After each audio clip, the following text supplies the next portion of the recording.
Third up, we've got Dr. Teodora Manea with the Governance of Care.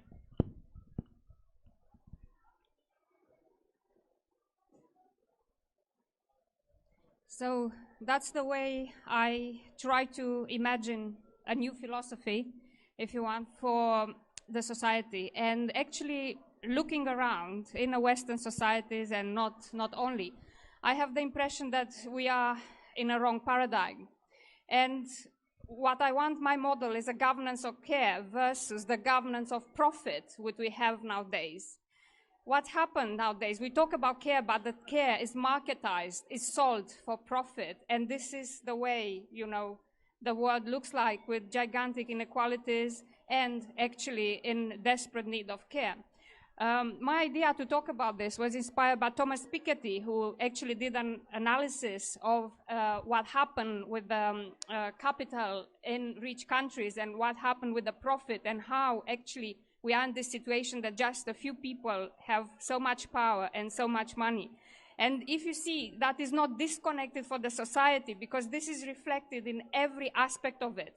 I live in Rock Ferry, and from the train station to the posh area of villas there, you see this massive discrepancy of care and of social care, actually. This is John Tronto, a feminist philosopher who wrote about caring democracies, and this is my idea. So philosophers talk about the body politics, the way that the government is controlling our body, and actually it's not only that, our body is controlled by economics. And from when we pop into this world as children, we are subjects of profit. The society tries to make profit. This is the society we created. The costs of the nursery, because children are seen as a kind of hobby. Some people have, then they should pay for it. Father, you have children at the university. Yeah, well, they want to study, they want to have a degree. Pay for them. Why not? Again, children are regarded as a hobby and not as the people who will pay your pensions, the people who will rebuild the society, the people who have to work in the society.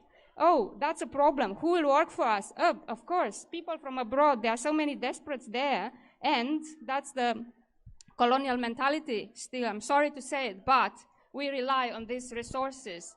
And you see, overseas doctors, more than a third of the doctors in the NHS were schooled abroad. They are schooled in countries like India, Pakistan, Romania, where in Romania, for example, every cost of medical education is paid by state. And all of this investment in doctors is going to the United Kingdom. Because what happened here? Well, we cannot create enough doctors for our needs. Care homes, our age, our frailty, after the system spits us out, after we are not more, workforce, we are subjects of profit. And even in our death, we are subjects of profit.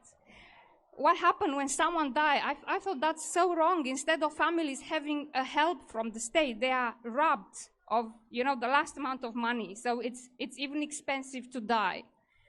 We are low. We are a rich society, but still in a form of brutal capitalism.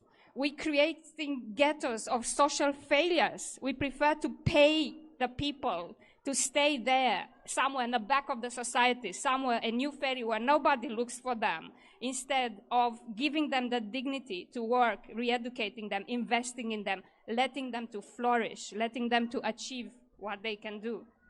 So we need to reshape our thinking. We need to see how we invest in society. What are the children? What is our responsibility?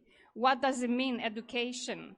What does it mean to take care of the elderly? They are not a burden. They are part of our dignity, and we are not doing it rightly. I was shocked, actually. Yesterday I realized that hospices are not funded by the state. They have to beg for money. So, healthcare, the NHS is unsustainable in this form. And we talk about free healthcare, but so many people are dying waiting, the waiting times. And not the rich people. The rich people have private insurance and they go to private hospitals. It's not egalitarian at all, the way the health system functions.